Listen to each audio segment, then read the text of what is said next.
PR পদ্ধতির পেছনে অন্য উদ্দেশ্য আছে বলে মন্তব্য করেছেন বিএনপির স্থায়ী কমিটির সদস্য মির্জা আব্বাস।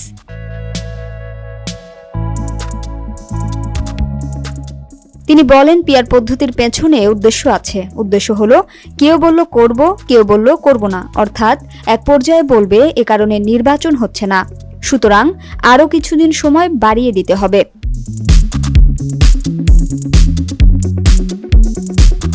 শুক্রবার সন্ধ্যায় রাজধানীর যাত্রাবাড়ী এলাকায় জুলাই আগস্ট গণ অভ্যুত্থানের বর্ষপূর্তি উপলক্ষে শহীদদের স্মরণে আয়োজিত এক সমাবেশে তিনি এসব কথা বলেন।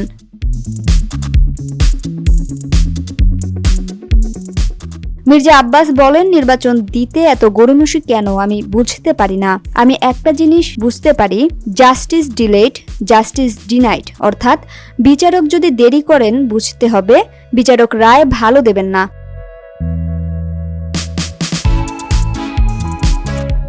নির্বাচন প্রসঙ্গে তিনি আরও বলেন, আর দেরি করবেন না। আমরা জানি আপনারা ঘোষণা দেবেন, তারিখ ঘোষণা দেবেন। এর পেছনে আপনাদের আবার কোন ষড়যন্ত্র তত্ত্ব লুকিয়ে আছে আল্লাহই বলতে পারবেন। আর কারো না হোক, আমি অনেক সন্দেহ করি তাদের নির্বাচনের তারিখ ঘোষণার পেছনেও অনেক ষড়যন্ত্র আছে, এরপরও ষড়যন্ত্র আছে।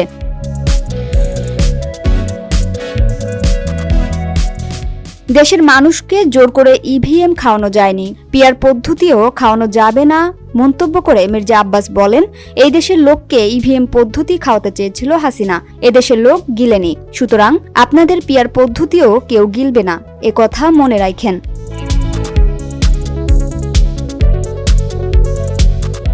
অন্তর্বর্তী সরকারকে এনসিপির সরকার উল্লেখ করে তিনি বলেন, এই সরকারের মাথা থেকে নিচ পর্যন্ত পচে গেছে। আমি ধারণা করেছিলাম এই সরকার এনসিপির সরকার। তো হ্যাঁ, অবস্থা দৃষ্টিতে মনে হয় এই সরকার বোধ হয় এনসিপির সরকার। উনারা যখন যেখানে যান প্রোটোকল পান, সরকারি protocol, police, BDR, army, guard থাকে, সার্কিট হাউস ব্যবহার করেন।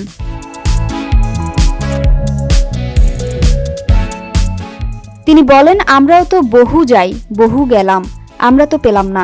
আমরা তো মন্ত্রী ছিলাম বহুদিন, ঢাকা শহরের মেয়রও ছিলাম, কই আমরা তো পাই না।